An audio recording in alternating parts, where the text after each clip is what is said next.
এই বোনটি কলেজ থেকে আসছিল, এই ভাইয়ের সাথে ধাক্কা খেলো, বোনটি একটা থাপড় মারলো, আর ছেলেটা বললো সরি সরি সরি সরি। আর তখন বোনটি বুঝতে পারলো এই ছেলেটা অন্ধ, আর তখন বোনটি নিজে অনুতপ্ত হয়ে গেল, আর বোনটি তখন সরি সরি বলল। আর তখন ভাইটি বলল আচ্ছা ঠিক আছে ঠিক আছে, আমরা তো অন্ধ, চোখে দেখি না।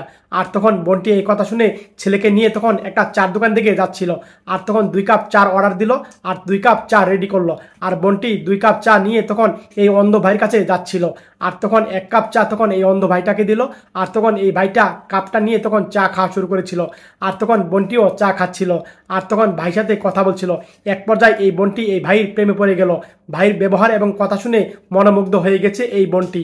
আর তখন তারা কথা বলছিল এক পর্যায়ে, আর তখন তারা আনন্দ করছিল, রাস্তা পার হবে, আর দেখতে পেলো বাইক সামনে যাচ্ছে। তখন বোনটি বুঝতে পারলো কি ওই চোখে দেখে কিভাবে, আর তখন ভাইটি ধরা খেয়ে গিয়েছে।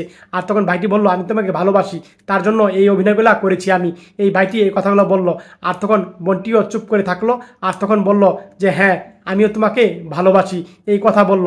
আর তখন বোনটি কল্পনা দেখলো, সে পিছনে আনন্দ দিনগুলো কাটিয়েছে, সেই দিনের কথা কল্পনা দেখে সে অনুভব করছে এই বোনটি। আর তখন বোনটি তাকে নিয়ে বাগানে হাঁটছিল, সেটাও কল্পনা দেখছে। এই ভিডিওটা দেখে যদি আপনাদের মন ভরে যায়